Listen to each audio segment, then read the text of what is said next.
listening to the Becoming More Me podcast with me, Theresa Lear Levine. You're already enough. But if you're anything like me, you thrive when you're stretching and developing yourself, creating more of the person you feel called to be. This podcast is here to inspire and support you. Let's release the negative, reinforce the positive, and elevate our vibe together as we tap into our limitless potential to transform and grow. Hey, everybody, it's Theresa. You're listening to Becoming More Me, and I'm feeling inspired and happy this morning and just wanting to relay some really cool stories of synchronicity and just appreciation for the amazing time that my son and I had at the first Robotics World Championships in Houston, Texas last week. And for anybody who's not familiar, as a year ago, I knew nothing about FIRST Robotics. And now I still feel like I have so much to learn, but I'm loving everything that I'm finding out. FIRST stands for Inspiration and Recognition of Science and Technology. But it was also my first time going to something world championship level that they put on, and it was amazing. And if you've listened to previous episodes, you know that I kind of had to rearrange the world in order to be able to be there and be present with him and the team and experience it, and to also be able to deliver a great experience for him too. I'm very glad that I did that. I could have done it a million other ways, and I'm glad I dug in and insisted on being there for my own purposes, which I had to remind myself of many times, because when you're traveling with a teenager, they don't always want mom there. So knowing in advance that, space for him was very important and time with his friends was very important. And that, likely we would probably just see each other at meal times, and trying not to allow myself to have an inflamed personality over feeling like, being a meal ticket and transportation source and, those kind of things are definitely ways that I elevated my own consciousness during the trip, and also some things that kind of tripped me up. But the trip in general was amazing. And one of the coolest things happened actually before we left. So we had gone out on, I think it was the Sunday before we left, and we went for a family dinner to one of our favorite Chinese food restaurants in the area, and just, had a family dinner. And we had a busy weekend, got a lot of housework done, and just a lot of chores, yard work, housework. We shampooed some carpets, we cut the lawn, we straightened and organized, we got ready for this trip. And it was nice to just unwind with a family dinner, and also knowing that we were heading into a week that I was going to be away with Jaden, and that my other kids were going to be home with my husband, and that there was a lot of things that needed to also align. For instance, he was flying back from a business trip the same morning that I was flying out with Jaden. So having to, put my 12-year-old in the helm of things for a few hours while, we both flew in and flew out, and just trusting in friends and family members and people to help us cover our butts so that we could just bring things together and make them happen. And everything went so incredibly smoothly. It was ridiculous. And so we're at this Chinese restaurant having our dinner, and it's the end. And this particular restaurant, of course, has fortune cookies. They also bring you these cute little, and I mean little, it's like a little ounce round scoop of orange sherbet at the end of the meal that we all love. And it's like the perfect amount too. And I always say, because it's literally it's a teeny spoon, and it's what might also be perceived as one spoonful of ice cream if you were eating a large bowl. But when you have that little serving and the little spoon, you get 7 or 8 bites out of it. And I always say to my kids and my husband, I'm like, why don't we just do this? We could eat ice cream every day if we just enjoyed it in this very moderation friendly way that is super satisfying. It's not I actually want any more than that at that point either. It's just a little palate cleanser, And I swear I need to invest in those itty bitty little bowls and that itty bitty little scoop and some itty bitty little spoons, and just do more amuse-bouche kind of palate cleansing enjoyment of foods because we love food in this household and we do tend to overindulge a bit. And that could be a fun way to bring it back a little bit. Anyway, having our fortune cookies, having our orange ice cream, and opening them up, reading the fortunes. And I look at mine and I read it. I'm like, wow, that's like right on. I mean, so often they're right on because they're so vague. But mine says an airplane ride is soon in your future, sending you to fun. This is just days before we're leaving for Worlds on an airplane, and it's going to be fun. I was like, wow. I mean, I put that together in my mind as the thing right away. And everybody else is reading theirs, other, cute little fortunes and stuff. And then my son Jaden, who I'm going to Worlds with, opens his. And guess what his says? An airplane ride is soon in your future, sending you to fun. I was like, holy cow. Like how, I mean, it's still like so cool that happened. We were the only two at the table that got that fortune. We were the only two at the table that were going on an airplane ride to fun. And it just felt so synchronous and it felt like such a universal approval of the decision to go, and just kind of a head nod, like, yeah, go for it. This is all good. We've got this covered. And what was even more synchronous than that was that we left and, full bellies. We're like, let's go to a playground or park. It was a beautiful day. Let's let the kids play for a little bit and burn off some dinner and some energy before we go home and, start taking tubs and showers and getting ready for bed, that kind of thing. So we went to go to a park that was near the restaurant, and unexpectedly it was under construction and completely closed. So we're like, okay, plan B. So we're thinking about other things that are on the way home.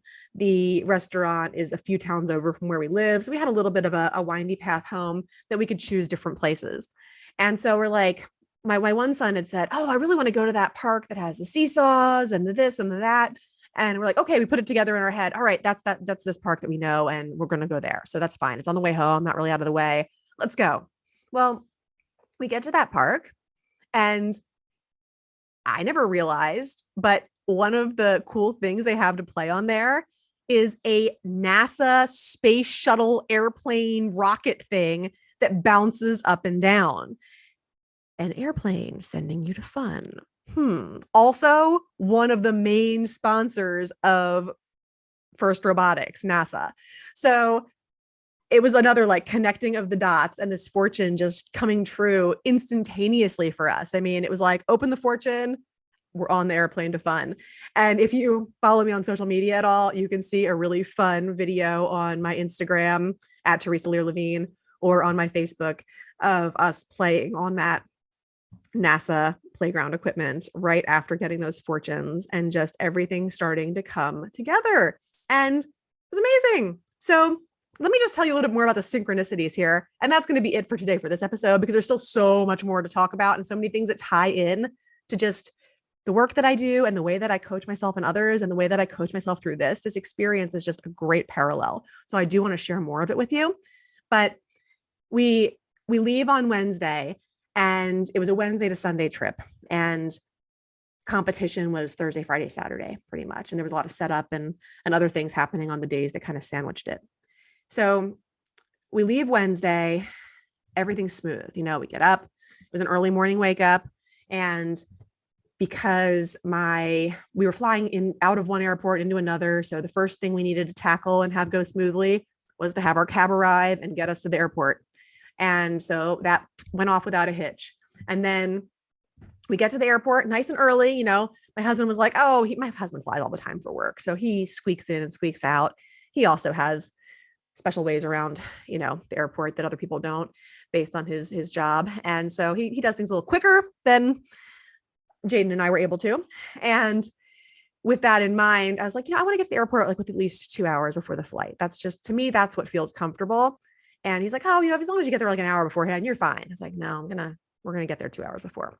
So get there, and we're going through security, and my son's bag gets pulled off the line. And, we've traveled a decent bit together, and it's not unusual for one of our bags to, we've either forgotten something or they see something differently than what's in there or whatever. So no sweat. He's like, oh, what are you looking for? And turns out he had forgotten to take out a very small, but still not TSA approved pocket knife. And so we're weighing our options, and we were flying down there on Southwest, so we could check as much baggage as we wanted to, really. We only checked one bag between the two of us. And so we're like, okay, well, we have time. We can go check it. It was, it's not that it was a super expensive or whatever pocket knife, but it belonged to his grandfather, who doesn't even speak with us currently. And it was sentimental to him, and he didn't want to chuck it. So it's like, you know what? It's great. We're early. We have time. Let's go back out through security. Let's go check one of these carry-ons with your pocket knife in it. Good to go. And not only did we have enough time for that, but we got out, and the line, like we had gotten there nice and early, like before the lines really even opened. And then when we went back out through security, the line to check bags was insane. I was like, crap. Well, the nice lady, I asked her, I'm like, hey, we've already checked our bag. We just have an additional bag to check. Do we wait in this line, or where do we go? And she's like, I got you. And she went and printed us something. We were back in line for security like less than 5 minutes later. It was amazing. So that was another just like blessing, wonderful way that things went smoothly. And so we get on our plane, we get, snacks and waters and all that stuff. And we're on our plane, we're headed there. Everything, everything's early, on time, wonderful. We have a quick layover at Love Field on the way to Houston Hobby Airport. And that's all great too. Super friendly flight attendants, getting great recommendations for restaurants to eat at and things to do if we had had the spare time to do them. And it's just, everything was going so incredibly well. We landed and we connected with the team and found out that, they wanted me to pick up one of the rental cars and to drive it, which was also great because we were staying in a separate hotel from everybody else. And so we were able to go pick up team members and take them in the morning from the other hotel, and also have transportation back to our hotel. And, I didn't mind doing the driving, and it allowed me to face, I don't love driving. Like, let's just be honest, but I can do it. And it's a way that I could serve. And it's also a way that I can like face fears, all those crazy, they've got all these multi-level highways in Houston, and there's some pretty intimidating roads down there, but handled all with ease, didn't really get lost at all while we were down there, smooth driving. Everybody got everywhere safely and on time. Like, just everything went so smoothly.